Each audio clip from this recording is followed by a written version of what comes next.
I have seen things that would make hell seem like a kindergarten, but nothing compares to what I heard from that coffin. My name is Elijah, and for over 30 years, death has been my constant companion. I have buried the rich and the poor, the young and the old, the saints and the sinners. I have seen tears, despair, and the cold resignation that only loss can bring. But what happened a few months ago made me swear with every fiber of my being that I would never, in my entire life, bury another person. That sound, that audio, still echoes in my mind, an icy whisper that haunts me through every sleepless night.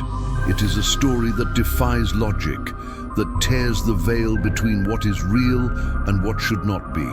And believe me, no matter how much I want to forget it, it refuses to die. It insists on being told, on being heard, just like the voice that came from where it could not come. Brace yourself, because what you are about to hear will haunt you. It will make you question every noise, every shadow, every silence.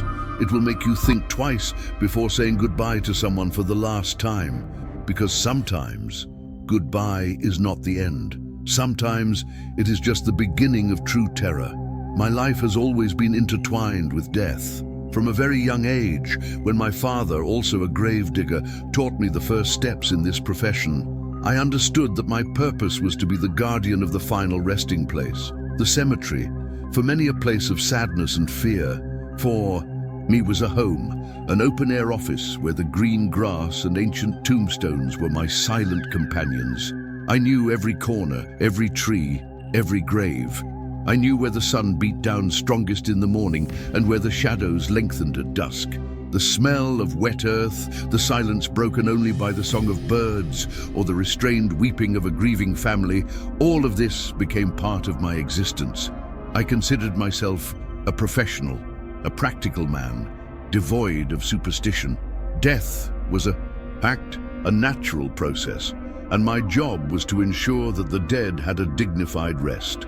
I saw the pain, the loss, the fragility of life, but I never let myself be shaken by stories of ghosts or hauntings. For me, the real terror was in life, in the choices people made, in the tragedies that led them underground. I was the man who closed the circle, who said the final goodbye in the name of society. And for years I did this without question, without fear, without hesitation. With each new body, a new story ended, and I was just the final point. But as life likes to play tricks, there was one story, one burial in particular, that would not end. A story that refused to be a full stop, and instead became an ellipsis, a persistent echo that haunts me to this day. It was the story of a woman, a cell phone, and an audio recorder that turned my world upside down. A story that made me doubt everything I believed in, and that took me to a limit I never imagined existed.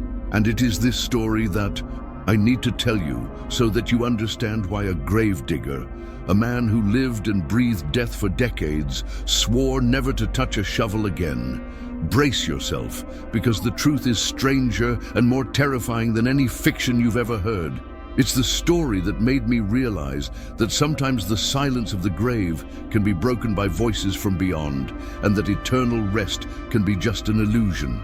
It's the story that made me understand that even in death, there are mysteries that the human mind cannot comprehend, and that terror can come from where you least expect it. It's the story that made me abandon my job, and that turned me into a man haunted by the memories of an audio that should never have existed. And now, you're going to hear it too.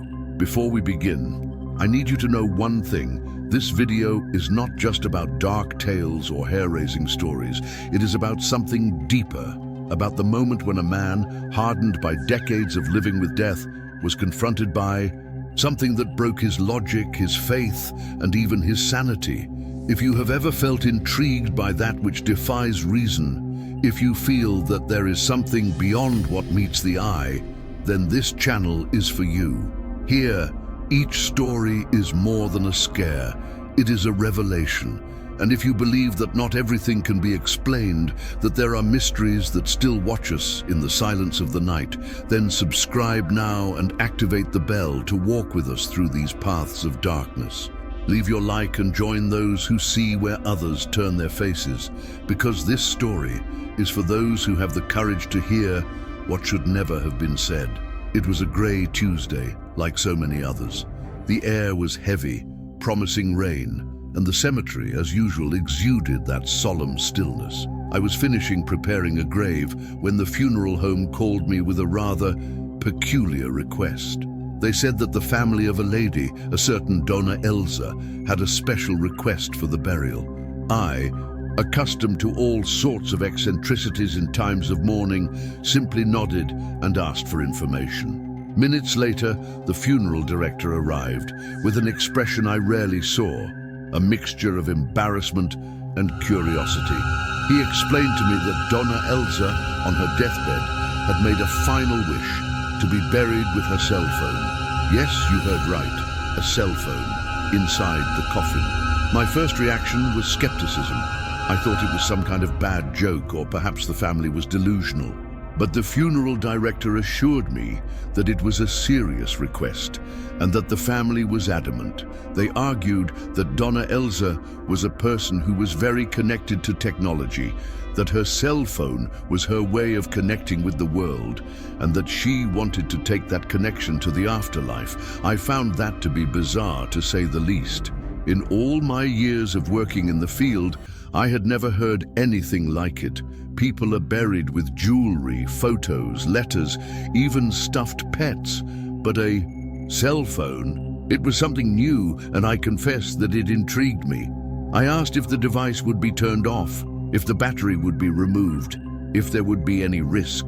The agent simply shrugged his shoulders, saying that the family insisted that the cell phone go with her just as it was. No more questions, just that it be done. That left me with a flea in my ear. Why so much attachment to such a mundane object, especially at such a final moment? It didn't make sense, but my job was not to question the wishes of the dead or their families. It was just to carry them out. So, with a sigh, I agreed. Little did I know that this seemingly harmless request would be the catalyst for a nightmare that would haunt me forever. That cell phone, which I had thought was just a whim, would become the bridge to a terror that would challenge everything I knew about life, death, and what comes after. And the image of that device, resting next to Donna Elsa, would be the last normal thing I would see before my reality was shattered. It was a small, almost insignificant detail, but it carried a weight that I would only come to understand much, much later.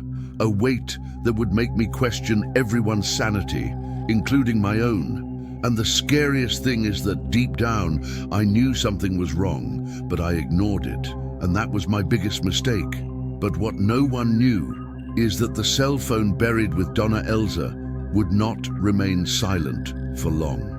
3 nights later, when the clock struck, exactly 3:33 in the morning, it rang. And that was when the real terror began. The day of Donna Elsa's burial arrived, and with it a strange feeling of apprehension hung in the air. It wasn't the usual chill of death, but something more subtle, almost imperceptible. The ceremony was brief, with few attendees. The family, visibly shaken but with a quietness that bordered on resignation, watched as the coffin was lowered. I, as always, was there, supervising every detail, ensuring that everything occurred with the dignity that the moment demanded. The coffin was made of dark wood, simple but well made, and inside, next to Donna Elsa, lay the cell phone. I could almost feel it, an anachronistic object in that scene of tradition and farewell. As the earth began to cover the coffin, the muffled sound of the shovel against the wood echoed in the silence, a sound that I knew so well that it was part of my routine. But that day, it seemed different. Each blow of the shovel felt heavier, more final, as if it were sealing not just a body but a secret. I looked at the family, at their grief-stricken faces, and tried to find some clue, some sign that this was just a harmless eccentricity. But there was nothing, just ordinary sadness, the acceptance of loss, and yet the feeling that something was off lingered. It was as if the cemetery, which had always been a place of peace for me, was whispering a warning, a discordant melody amid the symphony of death. I finished my work, smoothing the earth over the grave, placing the flowers the family had brought. The sun, which had hidden during the ceremony, tried to break through the clouds, casting pale rays across the headstones. I stepped away, feeling a strange relief, as if a weight had been lifted from my shoulders. But it was a false relief, a momentary respite before the real storm. I didn't know it, but that burial, which seemed like just another one in my long career, would be the last one I would do with a peaceful soul. From that day on, the cemetery, my home, would become a place of torment, and the silence of death would be broken by a sound that would make me question my own existence. That coffin, with its unusual occupant, was not only sealing a body, but also the fate of a gravedigger who would soon be confronted with the impossible. And the routine, which for so many years had given me comfort, would be broken in a way I could never have foreseen. What was to come was not just a shock, but a revelation that would make me abandon my profession forever. It was that same night, as I was locking the cemetery gate, that I heard, for the first time, the sound that shouldn't have been there. A muffled ringing, coming from beneath the earth. 3 short vibrations, as if someone deep down was trying to let me know that they were still there. And at that moment, I understood. The real burial had not yet begun. The days dragged on, turning into weeks. Routine swallowed me up again. New burials, new families in mourning, the same monotonous rhythm of earth and silence. The story of Donna Elza and her cell phone gradually became a peculiar anecdote, something to tell in a moment of relaxation. Another curiosity in my vast collection of cemetery stories. I convinced myself that it had been just an eccentric whim, an unusual way for a lady to cling to the modern world, even in death. The rain came and washed away the fresh earth of the grave, the sun dried the tears of the mourners, and life, or what was left of it in the cemetery, went on with its course. I felt calm, even relieved, for having dealt with that situation without any major problems.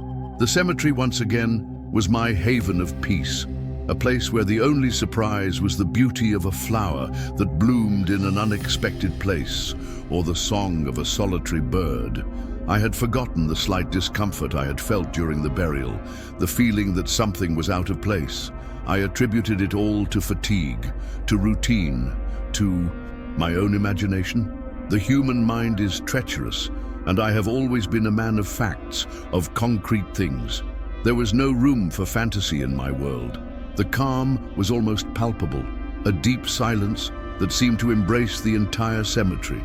It was the kind of peace that is only found among the dead, a balm for the weary soul. I didn't know it, but this peace was just an illusion, a smokescreen for what was to come. It was the calm before the storm, the last breath of normalcy before the impossible knocked on my door, coming from a place I could never have imagined. And when it did knock, it would not be with a loud bang, but with a subtle sound, a sound that would make me wish I had never heard it, a sound that would come from where it could not come, and that would make me question my own sanity. And then the world as I knew it would fall apart. What if I told you that? That very morning, something began to vibrate underground, as if someone or something was desperately trying to communicate. What seemed buried had not yet been silenced, and that was when the true horror began. It was a rainy, cold Thursday night. Like so many others, I was at home making tea when my cell phone vibrated on the kitchen counter, an unknown number. I usually ignored it, but something made me pick up the phone. The screen lit up, and the name that appeared made my blood run cold. Donna Elza. My heart raced. I knew it was impossible. Donna Elza was dead, buried for weeks. Her cell phone was with her in the coffin. Was it a bad joke? A system error? My hands shook as I opened the message. It wasn't a text, it was an audio file. Disbelief overcame me. Who would do such a thing? What kind of person would joke about something so macabre? Anger began to bubble, mixed with a fear I hadn't felt in a long time. I looked at my cell phone, at the play icon, and an internal battle began. My rational mind screamed at me to delete it, to ignore it, to forget it. But curiosity, that morbid curiosity that every human being carries, pulled me towards the abyss. What could it be? An old recording? Someone pretending to be her? My breath caught in my throat. The silence of my house seemed to amplify the sound of the rain hitting the window. I was alone, and the idea of hearing something coming from that number, from that person, terrified and fascinated me at the same time. Finally, with a shaky breath, my finger moved. I touched the play icon. The click echoed in the silence, and then the impossible began to unfold. What I heard next was not a joke nor a mistake. It was something that defied logic, science, the very nature of life and death. It was something that would make me question the sanity of everything, and that would take me to a point of no return. That audio coming from a coffin would be the key to a terror I could never have imagined. And the sound that filled the room was not just a sound, but a scream from beyond. A call that would drag me into a nightmare from which I would never wake up. And then the impossible happened. The audio began to play, and my life would never be the same again. For the first few seconds, everything seemed like static, like those typical noises from old recordings. But soon, between the hissing, heavy breathing took shape. It was slow, irregular, like someone trying to pull in the last bit of air with effort. With each passing second, I felt my spine stiffen. The breathing turned into moans, low, almost whispered, but there was pain there, a suffocated despair that pierced my ears like needles. My eyes were fixed on the device, but my soul seemed to escape my body. When her voice emerged, trembling, breathless, almost unrecognizable, I knew it couldn't be a montage. Is anyone there? Please, someone get me out of here. The sentence cut through the silence like a blade. The voice was hers, Donna Elsa, and there was no doubt. It was real. The tone, the way she asked, the desperation carried in the pauses. She wasn't screaming, she was begging, the kind of plea that only comes from someone who has lost hope but still clings to the last spark of faith. It was a cry for help coming from the depths of the earth. I felt my hands grow cold, as if all the blood had left my body. My stomach churned. The cell phone almost fell again. I recoiled, as if that small device were now a living curse. Her voice continued, weak, interspersed with muffled sounds of knocking and scratching. It was as if she were trying to knock on the wood, trying to get out, fighting for life even after her death had been decreed. The most terrifying thing was when, amidst the muffled crying and the sound of the wood creaking, she murmured my name. Elias. The whisper sounded like an accusation, a memory, a sentence. She was calling me. She was blaming me. She was looking for me, perhaps, as the last person who saw her alive, even if I didn't know it at the time. I found myself completely paralyzed, as if my body refused to accept what my ears were processing. The house seemed to have been taken over by a presence. The air became heavy, suffocating, as if every wall was witnessing that moment with me. The storm outside seemed to have disappeared, swallowed by an unnatural silence. I could no longer hear the rain. I could no longer hear anything, just that audio, that echo of horror coming from where no one should speak. I thought about hanging up, about throwing the phone against the wall, about running, but I couldn't. I was trapped, as if the sound of death had bewitched me. And when the audio ended with one last sound, a weak moan that ended in a long, desperate sigh, I felt like something inside me had been broken. It was as if, at that moment, the world had revealed its cruelest, most unjust, most supernatural face. Death, which I thought I understood, turned out to be a completely different territory, an abyss from which I had, until then, thought myself distant. But now I had heard something that no one should hear, something that should not have survived time. the weight of the earth, the seal of a coffin. I had become a recipient of something from the other side, an involuntary messenger of a despair that surpassed any explanation. And it was only the beginning. If you want, I can continue the next part in this same style, taking the viewer straight to the emotional breaking point and the beginning of the protagonist's obsession with the truth behind the message. The sound that emerged from my phone was not what I expected. It was not a clear voice nor an intelligible whisper. It was a noise, a muffled noise, as if coming from a confined, damp, dark place. A sound that seemed to be the very essence of despair. There was a constant hissing like that of interference, but that somehow seemed organic, alive. And then, beneath that hissing, I began to make out something else. A scratching, a soft, rhythmic scratching that seemed to come from inside a wooden box. The sound of nails scraping against wood desperately, over and over. My breath caught in my throat. I knew what that sound was. I knew it. It was the sound of someone trying to get out of a coffin. Terror froze my veins. My entire body broke out in goosebumps, and a cold sweat ran down my forehead. It was impossible. Donna Elsa was dead. I had buried her. But the sound continued, relentless, each scratch louder, more frantic. And then the hissing intensified, and a voice emerged. It wasn't Donna Elsa's voice, not as I knew it. It was a distorted, guttural voice, as if it were being forced through a throat full of dirt. A voice that seemed to come from an abyss, from a place where light cannot reach. She didn't speak words. She moaned, long drawn-out moans, full of indescribable pain and terror. They were moans that seemed to tear at the very soul that carried the weight of eternal agony. And between the moans, I could hear something else. A sound of something moving, writhing inside that tight space. The sound of fabric tearing, of bones cracking. The smell of damp earth and mold seemed to emanate from the cell phone itself, invading my nostrils, suffocating me. I wanted to hang up. I wanted to throw the cell phone away, but my fingers were paralyzed, glued to the device. I was hypnotized by horror, unable to divert my attention from that macabre audio. The moans became louder, more desperate, and the scratching turned into violent knocking, as if something was trying with all its might to break the lid of the coffin. And then, in the midst of that sonic chaos, a word, a single word, uttered in a voice that seemed to be the very incarnation of suffering. A word that made me fall to my knees, my stomach churning, my mind collapsing. Help! It was Donna Elsa's voice. Not the distorted, guttural voice from before, but her voice, clear, desperate, begging for help. And then the audio ended.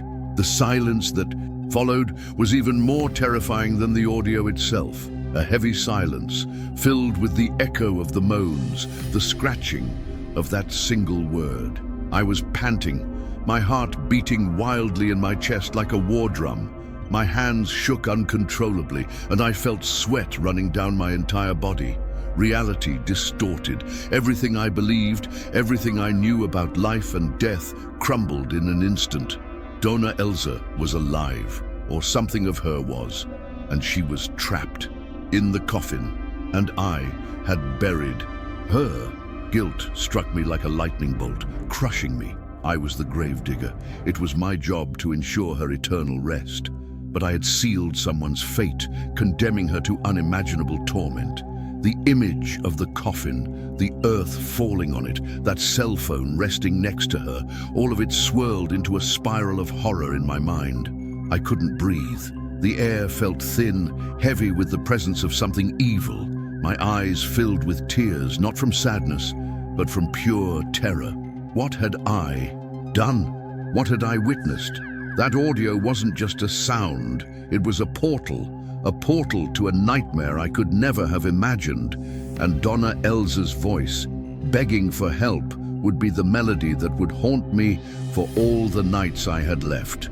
The horror was not only in what I heard, but in the impossibility of it, in the breaking of all natural laws, in the certainty that the world was not what I thought, and that sometimes Death is not the end, but only the beginning of an endless agony. That audio was the proof, and I, the gravedigger, was the only one to hear it. And from that moment on, my life became a private hell, a constant echo of that message coming from the coffin. I would never be the same again, and the silence of the cemetery, which before brought me peace, now brought me only the echo of that voice, begging for help, coming from a place where no one should be. The horror had revealed itself, and it had the voice of a woman trapped in her own grave. The phone slipped from my hands, falling to the floor with a dull thud. I didn't care. My body was in shock, shaking uncontrollably. My legs gave out and I collapsed, feeling the cold wooden floor against my face. My mind was spinning, trying to process the impossible.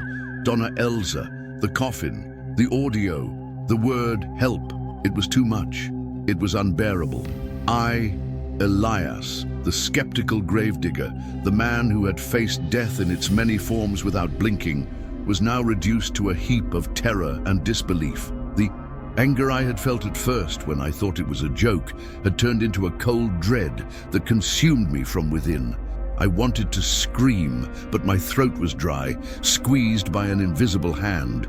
I wanted to cry, but the tears wouldn't come, trapped somewhere inside me. The only thing I could do was tremble like a leaf in the wind, while the image of that coffin, with Donna Elza and her cell phone, repeated incessantly in my mind. Guilt ate away at me. I had buried her. I had sealed her fate. I, with my own hands, had placed her in that dark, cramped place, without knowing that she was still conscious. The idea was so grotesque, so unimaginable, that my mind refused to accept it. But the audio was real. The scratching, the moaning, her voice. There was no denying it. I crawled to the wall, leaning my cold head against the wood, trying to find some foothold amidst the chaos that had taken hold of my mind. What would I do? What do you do when reality falls apart before your eyes? Run to the cemetery, dig her up. The idea was absurd, insane. Who would believe me? I would be institutionalized, labeled crazy, and deep down, I knew I was already on the brink of madness. That audio had broken something inside me, something fundamental. The line that separated life from death, the real from the supernatural, had been erased, and I was stuck in the middle, not knowing where to go. It was in that moment, as terror consumed me, that the decision formed in my mind. A firm, unshakable decision, born of pure terror. I would never bury anyone again, never again. That job, which for so many years had been my life, was now the source of my greatest torment. I couldn't do it anymore, not after hearing what I had heard, not after being an accomplice, even if unwittingly, to such unspeakable horror. That audio wasn't just a message, it was a curse that condemned me to a life of nightmares, of questioning, of a guilt that I knew would never leave me. And the reaction, the breaking point, was the acceptance that my world had changed forever, and that I, the gravedigger, was now haunted not by the dead, but by the living who refused to rest. I began to hear things, sounds that I had previously ignored, now echoed disturbingly. Footsteps in the hallway when I was alone, whispers in the next room, the creaking of the door even when there was no wind. Donna Elza's voice, low, trembling, repeating the same request. Get me out of here. Get me out of here. I tried to delete the audio, but the file reappeared every time, even after I deleted it, as if the device itself refused to forget her. I changed my phone. I threw it away. I bought a new one, and on the first ring, it rang with the same muffled sound of screams coming from beneath the earth. I went to the doctor. They prescribed me tranquilizers. They said it was stress, a sleep disorder, auditory hallucinations. But it wasn't. It couldn't be. I was lucid. I knew what I heard. I knew what I did. The following days were a drag of silent insanity. I became a recluse. I refused to be buried again. I stayed away from work. I made up excuses not to go back to the cemetery. My colleagues laughed, saying I was being a wimp, but only I knew the weight I was carrying. Only I knew what I had buried. At night, it was even worse. I started having nightmares about her grave, about the sound of nails scratching the coffin lid, about her looking at me through the wooden crack, her eyes wide, her face distorted with despair. I would wake up sweating, screaming, always with the same feeling that she was calling me. One morning, I couldn't take it anymore. I grabbed a shovel and a flashlight and went to the cemetery. The night was thick, suffocating, as if the air were heavier. The trees didn't move. There were no crickets, no owls, no wind, just a terrifying silence. My footsteps sank into the damp earth as I approached Donna Elsa's grave. But when I got there, the ground was disturbed. The earth looked disturbed, as if someone had been there before me. My eyes widened. I knelt down. I began to dig with my hands, but then I saw it. In the darkness, something was watching me. It wasn't an animal or a person. It was a shadow, tall, still, faceless, just standing there, staring at me. My heart stopped. My breath caught in my throat. I couldn't move. All I could do was stare back. And then she spoke, not with a voice, but inside my mind, as if invading my thoughts. You listened to me, Elijah, and left me there. Now you will listen to me forever. I fell backwards. The shovel slipped from my hands. The shadow disappeared into thin air, but the voice remained. It remained, and even today, it echoes. No matter what I do, wherever I am, whether I'm at home, at the grocery store, or on a crowded bus, at some point, I listen. The muffled sound, the word help, the shallow breathing, the sound of fingers scratching wood, and every time I hear it, part of me dies a little more. I'm no longer Elijah. I'm no longer a gravedigger. I'm no longer a man. I am but a broken soul, wandering between two worlds, a prisoner of the echo of an unforgivable mistake, a man condemned to remember, night after night, that the dead sometimes are not really dead. And worst of all, she wasn't the only one. But that's another story. After that night, my life became a private hell. Sleep, once a refuge, became a battlefield where the moans and scratches of the audio repeated themselves in vivid nightmares. I saw Donna Elsa, trapped, struggling, and I, helpless, watching it all. I woke up sweaty, panting, with my heart racing and the sensation of earth and mold in my nostrils. Paranoia set in. Every ring on my cell phone made me jump. I kept it off most of the time, but even so, anxiety consumed me. I looked at people on the street, wondering if they also carried such dark secrets, if the world was, in fact, a stage for horrors that most preferred to ignore. The cemetery, my old home, became a place of torment. The idea of going back there, of seeing the graves, of smelling the earth, made me nauseous.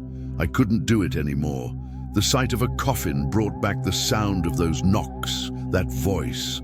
My body and mind refused to continue with their work. I tried to seek help, to talk to friends, but how could I explain the inexplicable?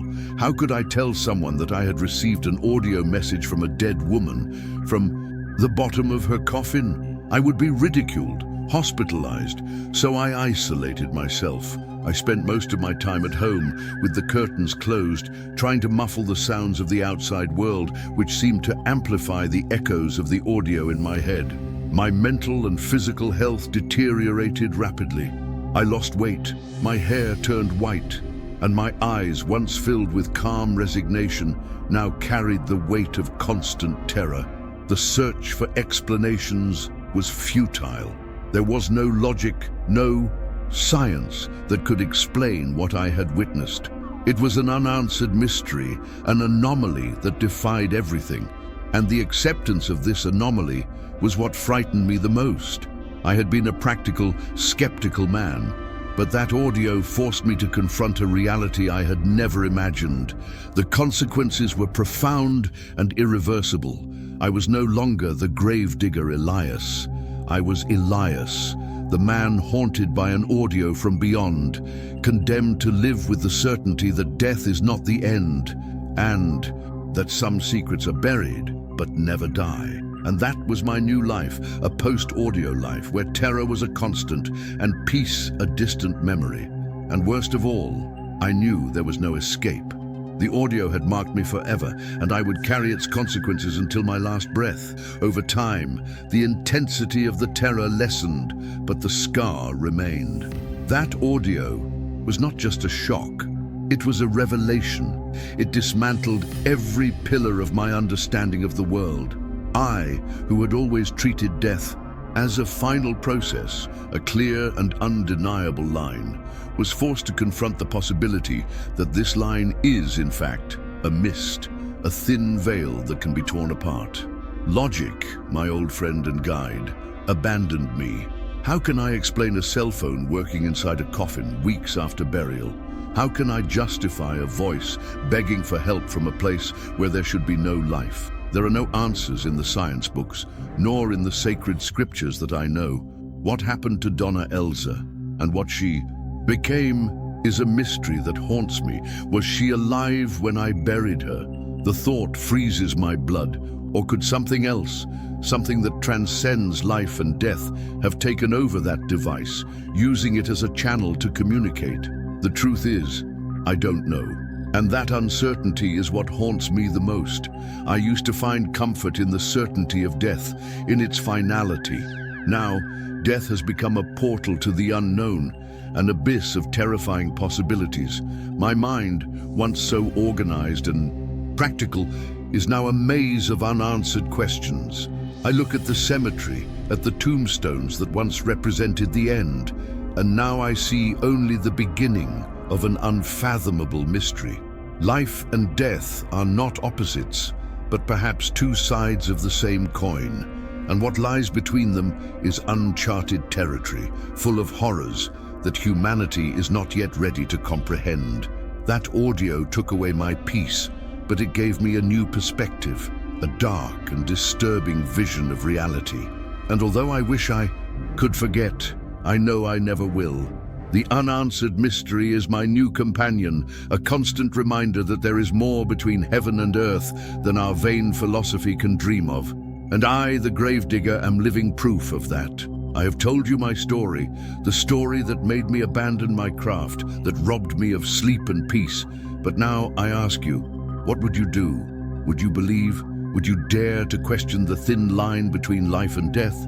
Maybe you have your own stories, your own encounters with the inexplicable, those moments when reality bends, when the air grows heavy and a shiver runs down your spine. I know they exist. I know that the world is full of mysteries that defy logic, of whispers that come from places that shouldn't exist. If you've ever felt this, if you've ever heard something you shouldn't have heard, or seen something you shouldn't have seen, I want to know. Share your story. Leave a comment below. Tell me what haunts you, what makes you question the sanity of the world. Maybe together we can find some meaning in this chaos, some explanation for the inexplicable. Or maybe, just maybe, we can just take solace in the idea that we are not alone in this journey into the unknown. What would you do if you received a message from beyond? Would you have the courage to listen? Would you dare to respond? Think about it. Think about it. Because sometimes silence is scarier than any scream, and the truth, no matter how terrifying it may be, needs to be told. So tell me, what is your story? What is your greatest fear? And what would you do if the impossible knocked on your door? I swore I would never bury anyone again, and I kept my promise. But sometimes at night, when the wind blows hard and the shadows dance in my room, I still hear it. It's not a loud sound, not a scream. It's a subtle, barely audible buzzing that seems to come from far away. A buzzing that turns into a vibration, and then a ringing, a cell phone ringing coming from the cemetery. I know it's crazy, I know it's impossible, but the sound is so real, so persistent, that it makes me wonder if Donna Elsa's audio was just the beginning, if she or whatever communicated through that device is still out there, waiting. And sometimes when the silence of the night is broken by that phantom ringing, I wonder if my own cell phone, which I now keep turned off and locked away, won't vibrate again. And if one day I won't receive a new message, an audio message from an unknown number, but I will know deep down in my soul where it came from and what it will say, because in the cemetery, not everything that is buried remains silent, and some secrets, no matter how deep they are, always find a way to come to light, especially when there is a cell phone involved and a gravedigger who swore never to bury anyone again, but who deep down knows that the terror is just beginning.